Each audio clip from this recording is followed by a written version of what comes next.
और राम ही बतला रहे हैं कि किस तरह से भक्ति कीजिए। और किसको बतला रहे हैं? एक साधारण से साधारण एक नारी को, बेचारी के पास न धन न ऐश्वर्य, कुछ भी नहीं। जाति में भी कहिए कोई उच्च जाति की थी, वह भी नहीं।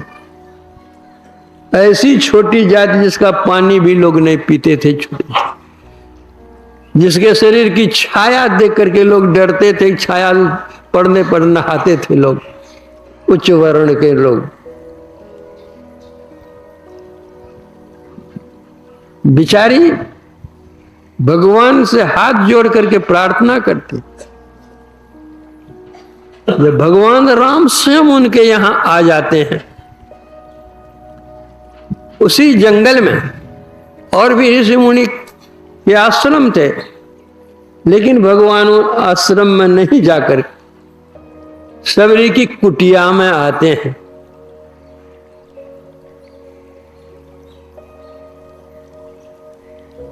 क्यों? राम ही केवल प्रेम प्यारा, जान ले जो जानन हारा।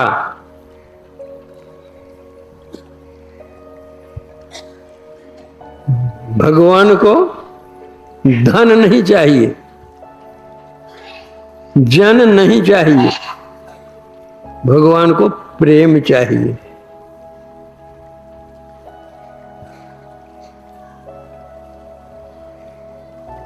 भगवान श्री कृष्ण गए थे दुर्योधन के यहां कौरव पांडव के समझौता के लिए, लेकिन भगवान कृष्ण की बात को दुर्योधन ने नहीं माना। भगवान कृष्ण को अपने पक्ष में करने के लिए भोजन की बहुत तरह से राज दरबार ही ठहरा, बहुत सुंदर व्यवस्था की गई थी।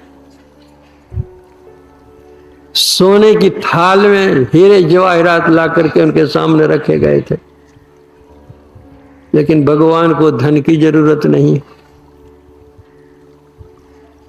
वह भोजन भी भगवान उनके यहां नहीं करते हैं, बल्कि विदुर जी के यहां जाते हैं, गरीब के यहां जाते हैं,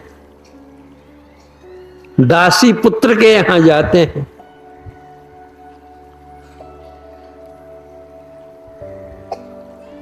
विदुर जी घर में नहीं थी, उनकी पत्नी थी। सुनती है कि भगवान आए हैं, प्रेम में विह्वल हो गई बेचारी, अपने शरीर के तन की सुध भी नहीं रही। आ गए हैं भगवान। केले थे पके घर में, केले छिल छिल करके खिलाती है।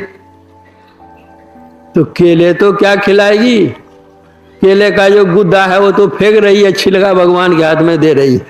उसको होश ही नहीं है कि हम क्या खिला रहे हैं नहीं खिला रहे हैं। भगवान भी प्रेम से भोग लगा रहे हैं। कहां तो 56 प्रकार का भोजन जो वहां दुर्योधन किया उसको छोड़ करके और यहाँ छिलका खा रहे हैं। इतने में क्या कहते हैं, आ जाते हैं विदुर जी। देखते हैं उनके शरीर की भी सुधि नहीं है, कपड़े वस्त्र का भी कोई ठिकाना नहीं है देह पर। तो विदुर जी कहते पगली क्या कर रही है, भगवान को क्या खिला रही है, ऐसे बैठती है।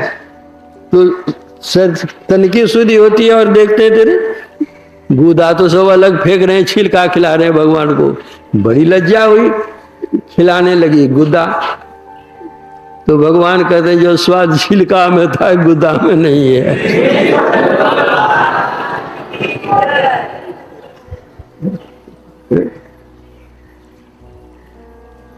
संत पलटू साहब कहते हैं साहब के दरबार में केवल भक्ति प्यार, केवल भक्ति प्यार, गुरु भक्ति में राजी, तजा सकल पकवान खाया दासे सुध भाजी। जप तप नेम आचार करे बहु तेरा कोई, खाए सबरी के बेर मुए सब ऋषि मुनि रोई। राजा युधिष्ठिर यज्ञ बटोरा जोड़ा सकल समाजा, मर्दा सबका मान सपच बिन घंट न बाजा।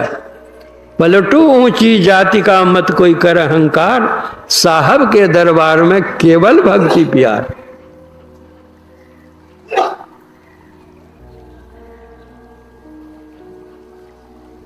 तजा सकल पकवान खाया दासे सुदो। जपी तपी सन्यासी कितने उस जंगल में थे, लेकिन उनके यहां नहीं जाकर नहीं खाकर सबरी के यहां बेर खाते हैं। राजा युधिष्ठिर महाराज ने राजसूय यज्ञ किया, बड़े बड़े राजे महाराजाओं को निमंत्रण दिया, बड़े बड़े महात्मा लोग सब भी आए, साधु लोग भी आए, सबको भोजन कराए, सबको दान दक्षिणा देकर विदा किए। लेकिन भगवान कृष्ण ने कह दिया था कि जब यज्ञ पूरा होगा तो 3 बार घंटा बजेगा, लेकिन यज्ञ पूरा हो जाने के बाद भी 1 घंटा नहीं बजा। 3 को तो कौन कहे। युधिष्ठिर महाराज बड़े उदास हुए कि इतना खर्च किया, इतना परिश्रम, और घंटा 1 बार भी नहीं बोला। पूछते हैं भगवान श्री कृष्ण से कि आपने तो कहा था कि यज्ञ पूर्ण होगा तो घंटा बजेगा, 3 बार 1 बार भी नहीं बजा। तो भगवान कृष्ण ने कहा कि हाँ, यज्ञ तो आपने जरूर किया है, लेकिन संत का भोजन नहीं हुआ है। राजे महाराजे महात्मा सबके तो भोजन करा चुके आप, लेकिन संत का भोजन नहीं हुआ।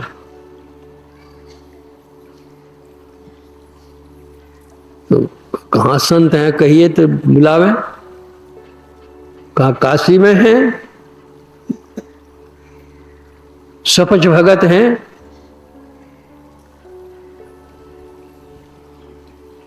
बुलाने के लिए कौन जाए। का रथ लेकर के जाइए, अपने से जाइए, किसी को भेजिए जो उनका आदर सत्कार करके ले आवे। युधिष्ठिर महाराज तो यज्ञ में लगे हुए थे, भीम सेन को भेजा गया, कहा कि जाओ आदर सत्कार का ले आओ उनको।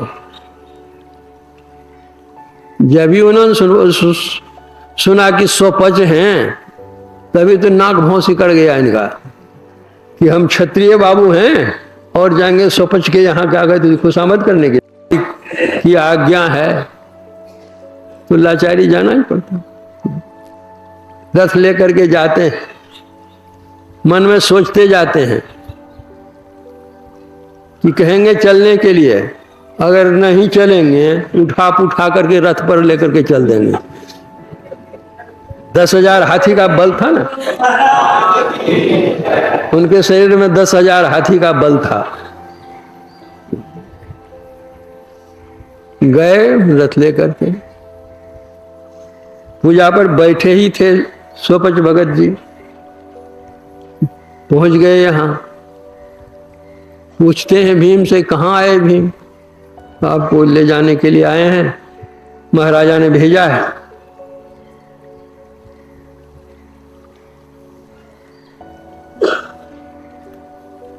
अरे मुझको ले जाकर क्या करोगे?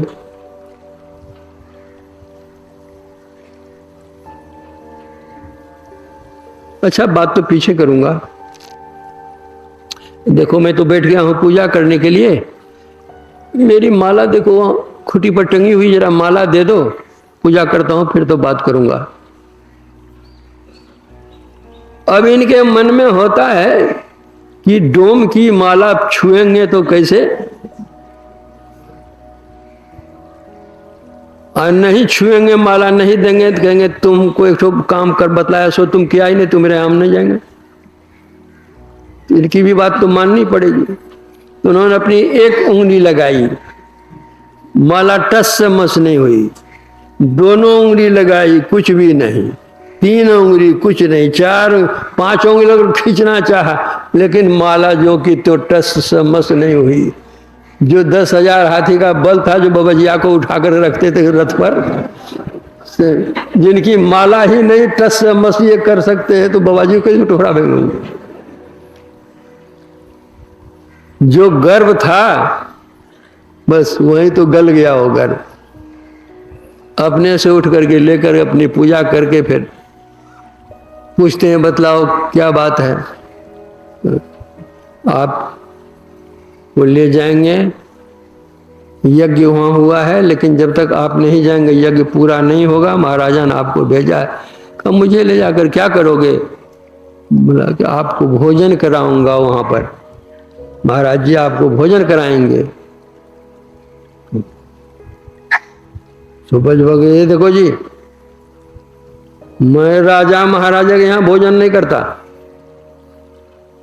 अब तो ये बेचारे आग बबूले हो गए, जात का डोम सबका छुआ अच्छा, जूठा खाने वाला कहते राजा के यहाँ का भोजन नहीं करते। चल दिए वहां से अहंकार में। देखते हैं खाली रथ आया है, पूछते हैं महाराज जी कहाँ? वो कहते हैं राजा महाराजा का हम छुआ नहीं खाएंगे, सबका छुआ खाने पर कहते नहीं खाएंगे। भगवान कृष्ण ने कहा युधिष्ठिर महाराज से कि राजन, आपके जितने भाई हैं, कोई तन मद में है, कोई धन मद में है, कोई मन मद में है, सब मद के नशे में चूर हैं। आप स्वयं जाइए और आदर पूर्वक लाइए। युधिष्ठिर महाराज स्वयं जाते हैं, प्रणाम करते हैं, अनुनय विनय करते हैं।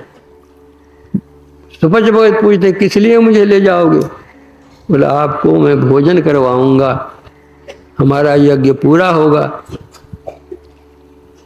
सुपच भगत ने कहा देखो मैं राजा का अन्न नहीं खाता, राजा के यहाँ 20 प्रकार के अन्न आते हैं, अपवित्र अन्न होता है, वो अपवित्र अन्न का भोजन नहीं करता मैं।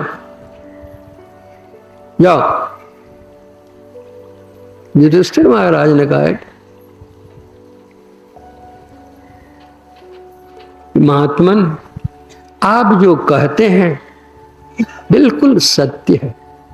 राजा के यहाँ विविध प्रकार के अन्न आते हैं, इसमें कोई संदेह नहीं। राजा का अन्न अपवित्र होता है, ये इसमें भी कोई संदेह नहीं।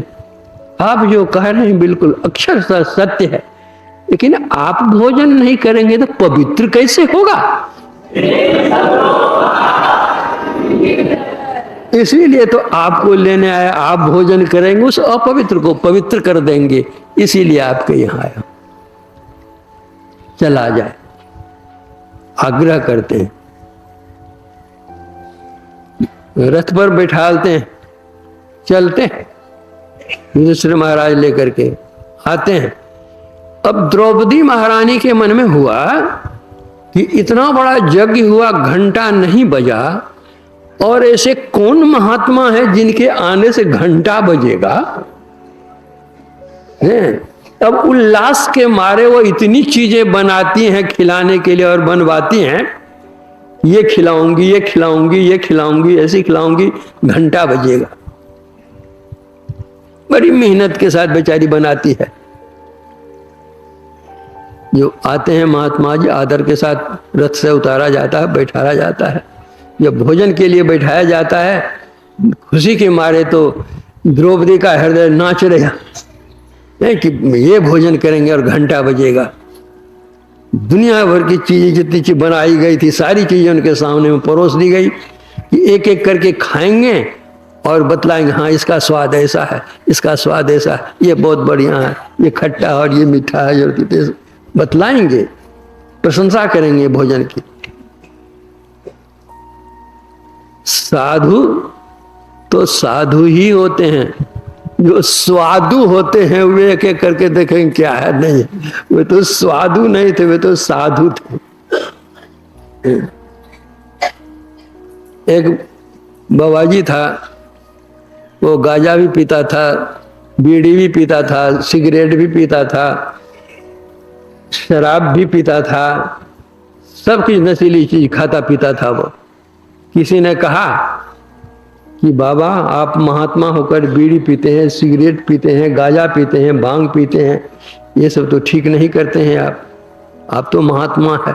अरे तुम क्या जानेगा, साधु है तो सबको साधेगा, बीड़ी सिगरेट तंबाकू गांजा भांग सबको साधेगा।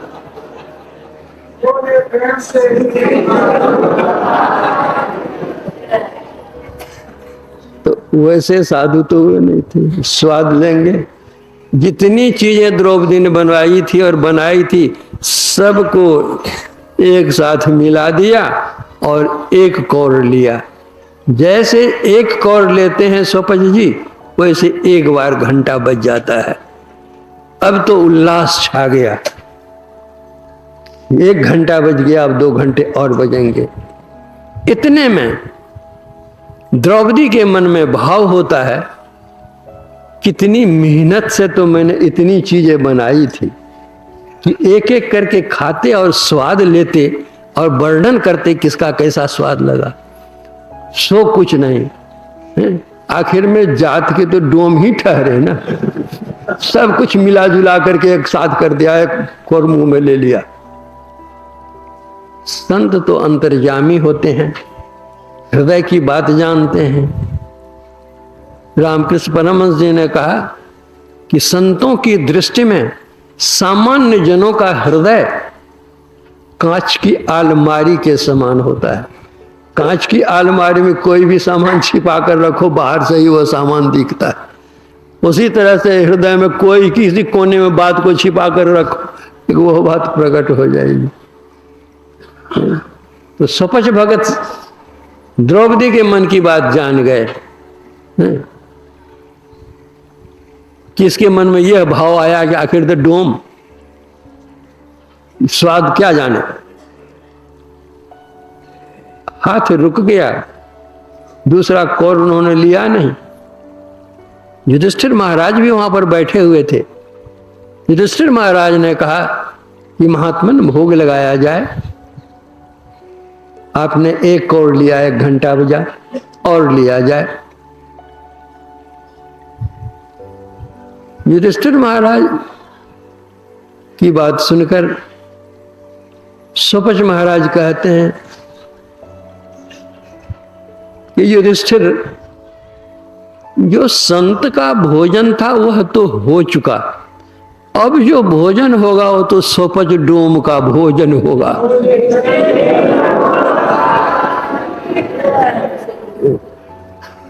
युधिष्ठिर महाराज डर के मारे कांप गए। तो महाराज ऐसी बात आप कैसे कह रहे हैं? हमारा अहोभाग्य है कि आपका पदार्पण हुआ और आपने 1 कौर भोजन किया। स्वपच महाराज कहते हैं द्रौपदी से पूछो तो। अब तो द्रौपदी बेचारी डर के मारे कांपने लगी, हाथ जोड़ कर करने लगी, प्रभु मुझसे गलती हुई, नारी जाति में छोटी बुद्धि की, ओछी बुद्धि की, आप क्षमा कीजिए, भोजन कीजिए। युधिष्ठिर महाराज अनुनय विनय करने लगे कि महाराज भोजन किया जाए। स्वपच जी बोले भोजन तो मैं कर लूंगा, लेकिन जो घंटा बज गया वो बज गया, अब नहीं बजेगा। भोजन किए उसके बाद फिर दूसरा तीसरा घंटा बजा नहीं। तो वही संत पलटूदास जी महाराज कहते हैं, राजा युधिष्ठिर यज्ञ बटोरा, जोड़ा सकल समाजा, मर्दा सबका मान स्वपच बिन घंट नवाजा। पलटू ऊंची जाति का मत कोई कर अहंकार, साहब के दरबार में केवल भक्ति प्यार।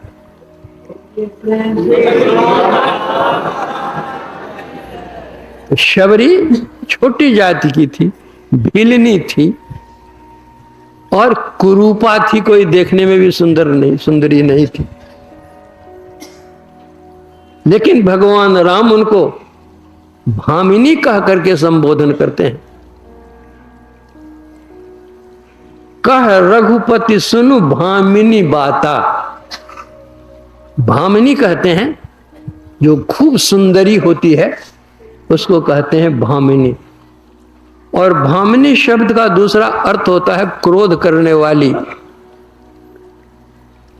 तो शबरी क्रोध करने वाली क्या होगी? वो तो साधना की पराकाष्ठा तक पहुंची हुई थी।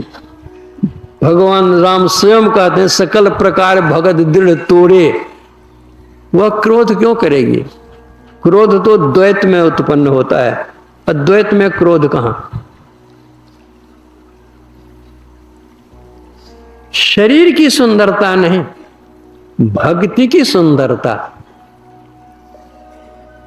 जब राजा जनक जी के दरबार में अष्टावक्र मुनि पहुंचे,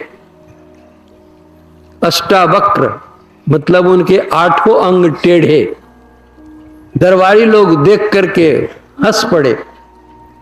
ऐसा भी कहीं कुरूप आदमी होता है? तो उनको हंसते देख करके अष्टावक्र मुनि भी हंस पड़े। दरबारियों ने पूछा कि महात्मन आपके हंसने का कारण? अष्टावक्र मुनि ने कहा पहले आप लोग हंसे हैं, आप लोग पहले अपने हंसने का कारण बताइए, तो फिर मैं अपने हंसने का कारण बताऊंगा। जनक जी के दरबारियों ने, पंडितों ने कहा कि महात्मन क्षमा कीजिएगा, आपके रूप को देखकर हम लोगों को हंसी आई कि इस तरह का भी कहीं रूप होता है। आपकी कुरूपता को देख करके मुझे हंसी आई। और आपके हंसने का कारण? उनका मैंने सुना था कि राजा जनक के दरबार में ज्ञानी हैं, महाज्ञानी हैं, ब्राह्मण हैं, आत्मज्ञ हैं, तत्ववेत्ता हैं, तत्वद्रष्टा हैं, बड़े बड़े महात्मा लोग, ब्राह्मण लोग रहते हैं। लेकिन जब मैं यहां आया और देखा तो मुझे तो मालूम पड़ा कि न यहां कोई ब्राह्मण है, न यहां कोई महात्मा है, न कोई यहां आत्मज्ञानी है। ये तो सब चमारों की सभा लगी हुई है। सब के सब यहां चमार बैठे हुए हैं।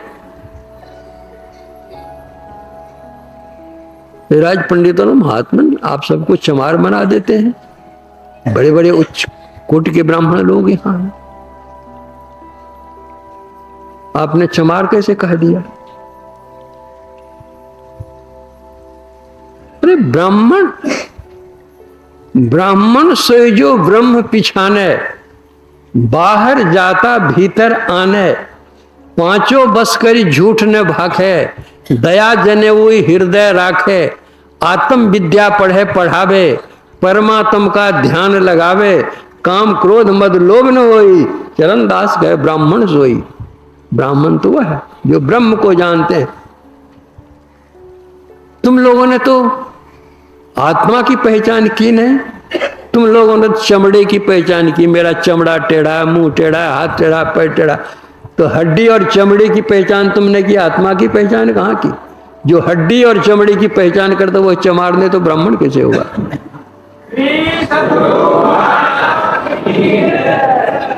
अरे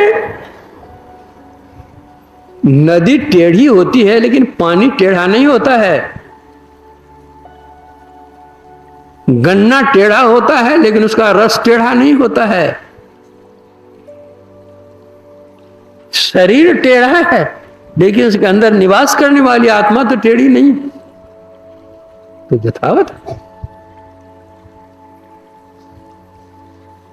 उस आत्मा की पहचान करने वाले तो कोई नहीं।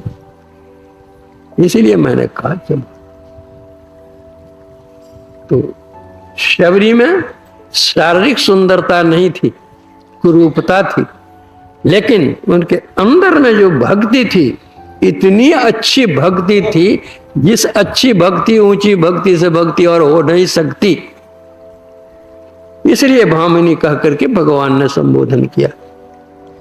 और उन्होंने उनको 9 प्रकार की भक्ति का ऑर्डर, और उन्होंने तो साफ कह दिया कि जाति पाति कुल धर्म बड़ाई, धन बल परिजन गुण चतुराई, भगतिहीन नर सो है कैसा, बिन जल बारिद देखिए जैसा।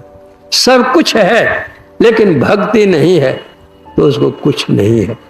मुझे तो भक्ति प्यारी है, इसलिए भगवान राम उनके यहां पहुंचते, आतिथ्य स्वीकार करते हैं और उनको 9 प्रकार की भक्ति बतलाते हैं। उनको वे 9 प्रकार की भक्ति क्या बतलाएंगे, उनको माध्यम बना करके हम लोगों को वे 9 प्रकार की भक्ति बतलाते हैं कि जन साधारण भक्ति कैसे करेंगे, इसलिए वो 9 प्रकार की भक्ति करते हैं। फिर दूसरे दिन सुनिएगा, रविवार है, गुरु कीर्तन कहिए, आरती कहिए।